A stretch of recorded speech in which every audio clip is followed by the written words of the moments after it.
Thank you, Ron. I appreciate it. And thank you, everyone, for coming out today and listening to our great campaign. As he had mentioned, I've been on several campaigns, presidential campaigns. Thank you. In 2008, I was communications director for Governor Mike Huckabee. In 2012, I was with Michelle Bachmann and Rick Santorum. And this year, I was fortunate to be with the Ted Cruz campaign. And let's just say, as Mark has said, as Ron has said, we ran a tremendous campaign. We did everything right. We followed all the rules. We did a tremendous job when it came to fundraising, when it came to identifying voters, when it came to communicating the message. But most importantly, we had a phenomenal candidate. And needless to say, it did not work out the way we had all hoped.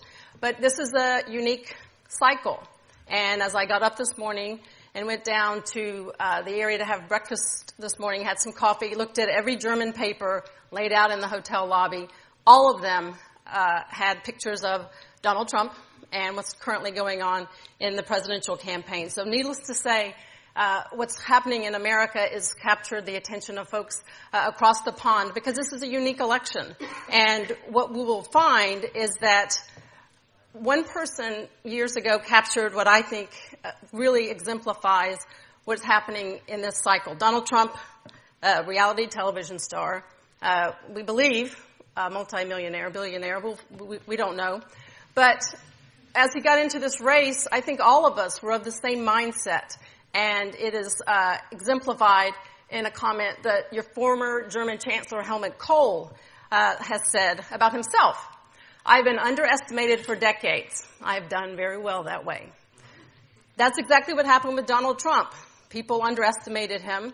People looked at him as someone who was just doing this to further his reality television stardom, help maybe promote some of his businesses, maybe help with his new hotel that he has just opened in Washington. And no one really took him seriously. And the people did. So while we don't like it, we don't like the outcome, he connected and he made an impact on Republican voters. And clearly he won over the hearts and minds of a lot of Republican voters.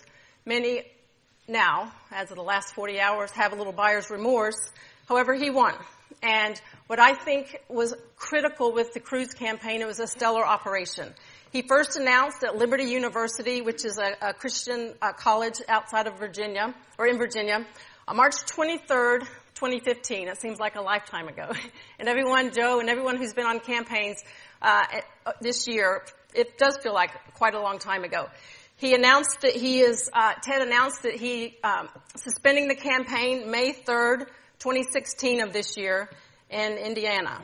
And this was after a very hard-fought campaign, but no one held Donald Trump's feet to the fire more than Ted Cruz. And he did it by being a phenomenal candidate and running a campaign that was above reproach. And the key, my part of this, was in communications and communicating the message. And through that, I like to refer to these as the 4 M's in communication. Message, media, markets, and methods.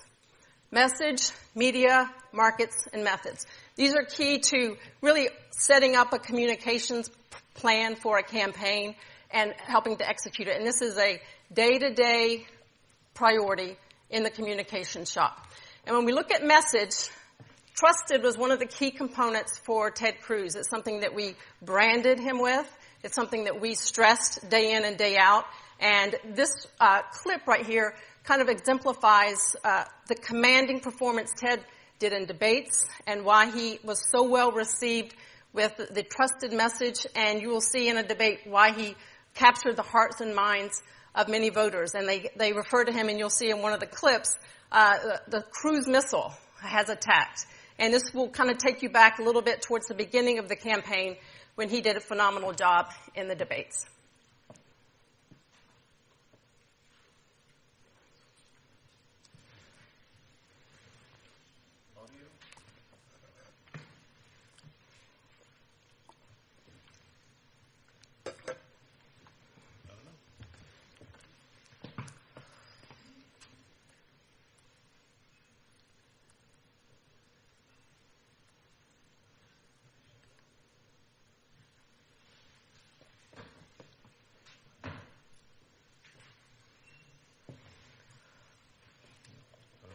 Okay. All right. Basically what this does, this shows where he was in a debate and the moderators continued to ask questions about, Mark, why do you think Ken is rude? Ken, why do you think Joe is obnoxious? And those were the types of questions they were getting. It wasn't, what's your policy on dealing with Aleppo? Which he would know the answer to because he's aware of what Aleppo is. And this is where Ted outlines the lunacy of the way the questions were asked, and it wasn't helping the voters at all. Ted was there trying to reinforce all the candidates on that stage were better qualified and had better experience to be a commander-in-chief than what we had on the Democratic side. And he got tremendous acclaim by those in the media for the way that he handled the debate. And the overall message that we had for the campaign, trusted, is the key brand. And that served us very well. Also, we focused on jobs, freedom, and security. In this way, we were able to flesh out the daily message points focusing on jobs, freedom, and security. Oftentimes, we would go to, let's say, a manufacturing plant and talk about jobs in the local area. And these were just the overall message points that helped to create our message. And we talk about the message. Part of my job each day was to kind of anticipate the next day, whether we were going to be in Pennsylvania, whether we were going to be in Iowa, New Hampshire, South Carolina, on and on and on. And I would come up with talking points the night before. I would run them by the senior staff to make sure this is the message that we wanted to give the next day. I would draft those up and put them on a sheet. And then as Ron had indicated, each morning around 7:30, we would have the senior team on a call and outline, here's our message for the day. And when we got to the point to where we were doing a lot more media earlier in the day, that call was generally followed up with a call with Ted, and we would go over with him, here's what we want to push today, here's where you're going to be, here's some of the key items of concern for the people in that area. And that's how we would work on shaping the message each and every day. So the next component of communications is dealing with media. Where do people get their news? Years ago, it used to be virtually most people would get their news from the newspaper or television. And that's where campaigns would focus how they get their message out. Well, it's changed significantly with the advent of social media.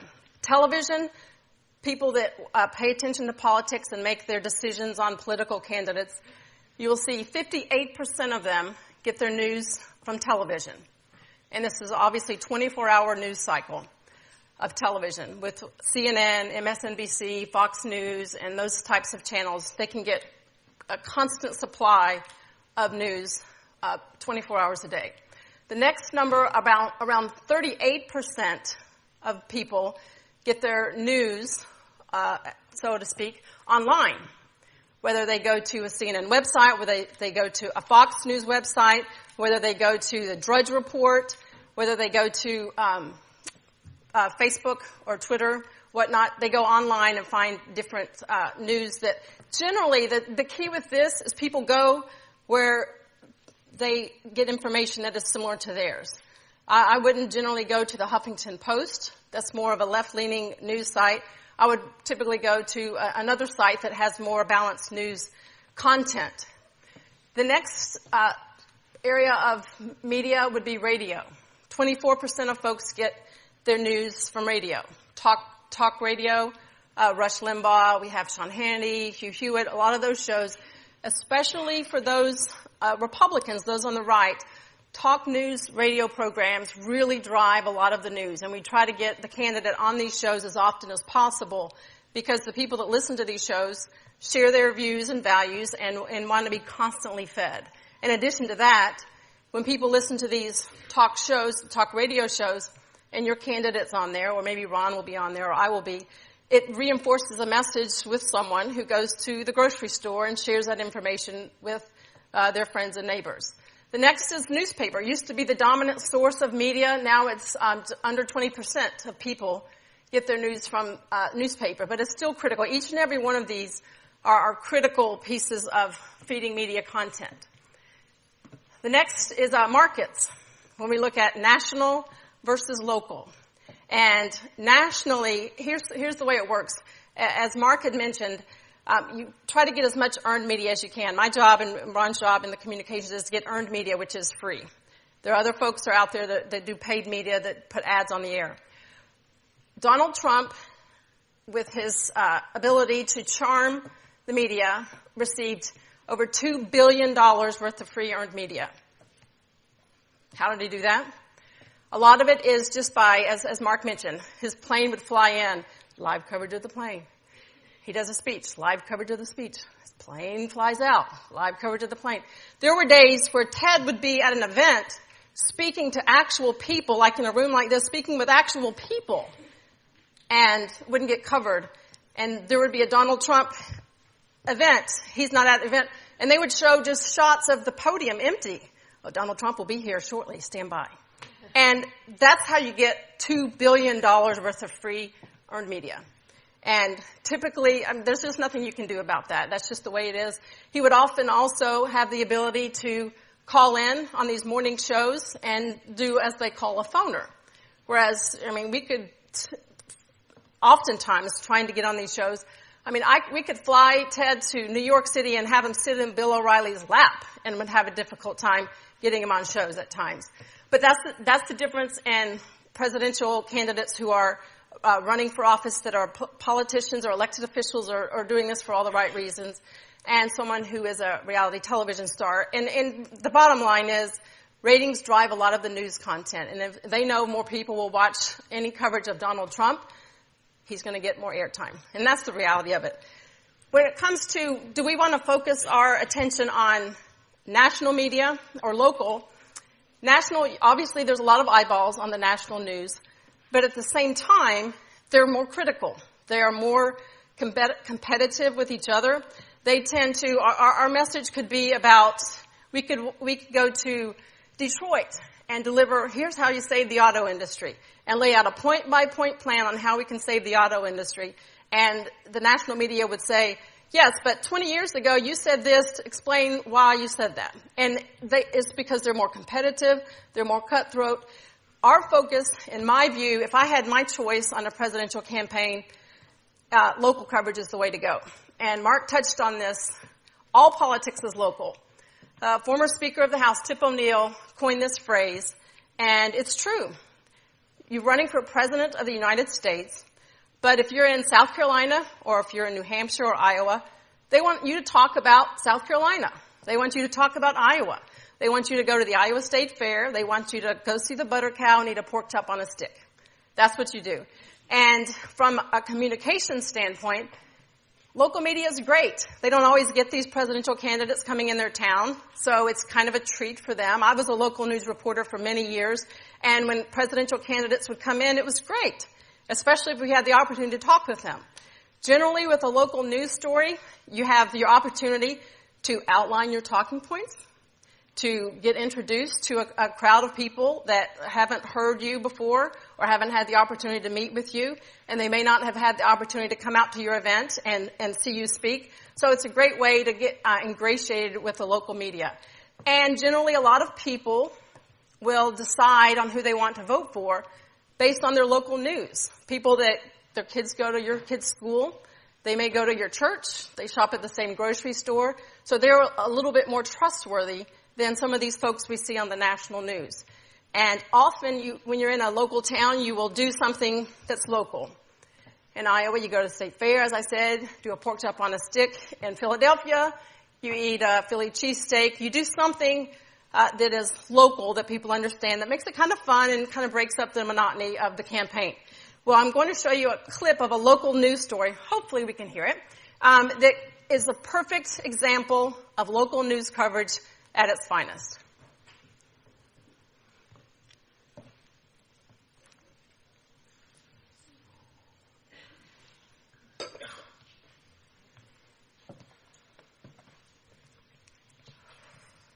Or not. Basically what this is a local news story where they talk about, he's outlining his message of the day. 1, 2, 3 points. Perfectly, no interruptions, no one's questioning, pushing back on him. And then they show the event that he is speaking at. They also will talk about what his goals are. This happens to be in Pennsylvania, what his goals are in Pennsylvania, and what he plans to do in terms of campaigning down the road in the future. And it's a great local story. Also, right after this event, he went to a local amusement park and rode on a roller coaster, and she included this in the story too. And what this does, it makes him seem more personable, it makes him seem more likable, more human, and this is a great example of a local news story that really helps to introduce a candidate to the local community, which is critical when you're running for office. Next, we want to look at methods of communication. Obviously, getting the word out through the media. Public events. We're talking about a town hall, a rally, a debate. That's great ways to get out there and get your message out there. You have gaggles at these events where you gather the news media and answer questions. Generally, you try to get your message out there by explaining, here's the message of the day, here's my overall message, and then they come back with questions that have nothing to do with it. So that's what the gaggle is. Embeds are a die-hard group of people. Each network and some of the major news print organizations have embeds. They travel with your campaign, and they cover every single moment of every event. And they get no sleep. They cover the events, and then they file the story, and some of them actually go on the air the next morning and do shots in the morning. And they work super hard, and they really become part of the campaign, like family, really, because they're out there with you. And they are generally going to be a little more favorable because they're with you all the time, and they don't want us to drive off and leave them in the middle of nowhere. But it's a good way to have constant stream of media, and they really keep a close eye on each individual campaign. And every campaign that's leading the pack has an embed. Social media is also critical. As we mentioned, so many people follow Facebook and Twitter and different blogs, and it's 24-hour news, and it's critical when we want to respond to something, and we also want to just get our message out. And rapid response is another key facet of getting your message out and making sure that attacks are pushed back on. The Cruz campaign had a phenomenal social media operation. Over 1.3 billion impressions on Facebook. Billion with a B. That is a lot of impressions on Facebook. And this is through our posting content, video, pictures, information, news stories, people sharing them, people liking them. We had over 2.5 million comments on posts on Facebook, 26 million likes of posts, and over 3.5 million shares of posts. And that's just Facebook alone. And generally the way I view those is typically, I look at Facebook, generally more voters and people watch Facebook and follow Facebook, and I look at Twitter as a great way to communicate with the media. More reporters tend to get information from Twitter. We had a tremendous following on Twitter, over 560 million impressions on Twitter, 14 million engagements, 1.6 million retweets, and over 2.2 million likes on Twitter. And these are critical. As we have learned through the Trump campaign, Twitter has become a phenomenon in presidential communications this cycle, simply because, as we know, Donald Trump often would get up at 3 o'clock in the morning sometimes, post a tweet, and that would drive the news of the day. We would have a message of the day, whether it's in Iowa, New Hampshire, South Carolina, or wherever, what we wanted to drive. However, sometimes Donald Trump would tweet something in the morning, and that's what we were fighting against all day. And it made it very difficult to drive your message when someone can change the focus of the media based on a tweet. But the key with this is making sure that when he posts something that we need to respond to, you do it rapidly. And that's the key with rapid response. Obviously, the key to success, do it rapidly. Don't let something sit out there because it will continue to dominate the news cycle. Address the actual nature of the attack, whatever it is, make sure you address that specifically. nip it in the bud if possible, and then move on to your next story. Pivot to the positive and get back on message. Don't let what another candidate says about you dictate your news of the day, if at all possible. And don't let lies lie. If someone's lying about you, don't leave it out there. Make sure that you respond to it, and that is critical. There's several examples of rapid response in our campaign that our rapid response team did a phenomenal job with. One is something that I hope everyone's watching, especially you men. You don't want to miss this next screen. There's a super PAC. It's an anti-Trump super PAC that dug up an old picture of Melania Trump, posted it online, and talked about, hey, you'll see in just a moment. We didn't put it up there. It was an anti-Trump super PAC. And this is what it was. Melania Trump, your next first lady, or could you support Ted Cruz on Tuesday? We didn't do this. A PAC did that, but Donald Trump got mad at us and responded. Someone posted a picture of his wife. Granted, she's beautiful. And he doesn't like the fact that this picture of all of them was used. So he responds by tweeting this. A not very flattering picture of Heidi Cruz by Melania. And Trump says, no need to spill the beans. The images are worth 1,000 words. So Trump not only accused us of doing something that we didn't do, he denigrated for no reason whatsoever Heidi Cruz, who is a beautiful woman, intelligent woman, phenomenal wife, mom, and a businesswoman. Donald Trump did that to Heidi Cruz for no reason whatsoever. And needless to say, it didn't sit too well with Ted. He responds, Donald, real men don't attack women. Your wife is lovely, and Heidi is the love of my life. Classy response, right? Doesn't go down in the gutter, doesn't, return fire with fire. He stays classy. And that's one of the things that Ted tried to do throughout the entire campaign, is not get in the mud. When you play with pigs in the mud, you get muddy. Ted tried to stay above the fray. And sometimes we would respond quickly with something like this. Sometimes you would go on the air, and I would respond, or Ron would respond. And anyway, this was an example of where I went on with Katrina Pearson, and basically Katrina was all but defending Donald Trump for putting up this picture and saying what he said. And I just, it got to the point to where what I said here, I was like, surely you're embarrassed to be defending a man who would do something like this.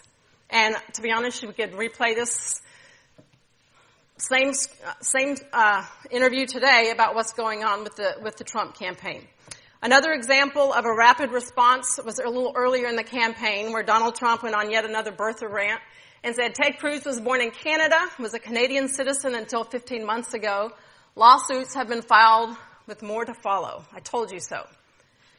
Nothing substantial about this, no truth to it. We responded quickly. Ted put out his birth certificate. What more can you need? Shut him up. But he still continued to just bring it up, like he did with Barack Obama, continued to bring it up. No substantial proof to support it. But it kept us off message many times. When we wanted to talk about jobs in the economy and national security, we're dealing with this nonsense.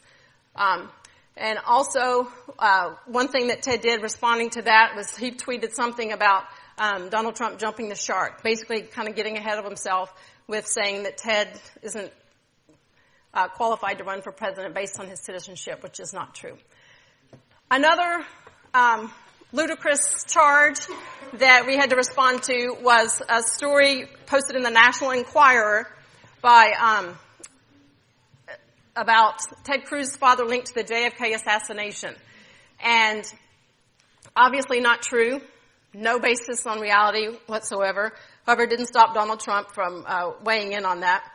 Donald Trump would tweet things. He would mention this at events and speeches about Rafael Cruz, who's one of the nicest men out there, saying that he was responsible for the JFK assassination. Not true whatsoever. This is one of the final news conferences that we had, where Ted had tried to follow the Ronald Reagan principle of thou shalt not speak ill will of your fellow Republicans. He stayed above the fray. He was Mr. Nice Guy. When it got to the end where his wife was attacked, his father was attacked, and we were constantly fighting off nonsense rumors that the media continued to push, Ted just went off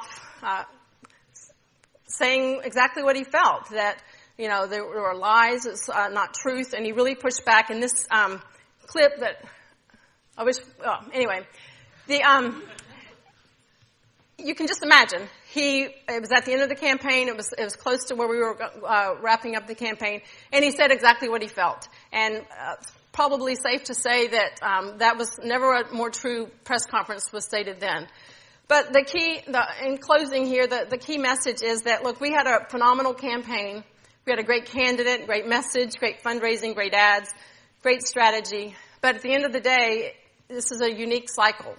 Donald Trump won. And, you know, we're sitting here talking about this instead of continuing to fight. And so I guess the moral of the story is hopefully moving forward, we learn from this, a lot of things to learn. And in the future, all of these principles that we've learned will help, whether it's Ted runs again or whoever else runs again, we'll be able to get a candidate that we can all rally behind and get behind and be proud to represent our nation on the Republican ticket. So thank you all for your time. We'll be around for questions a little bit later, so thank you, and I'm going to now turn over to Ken.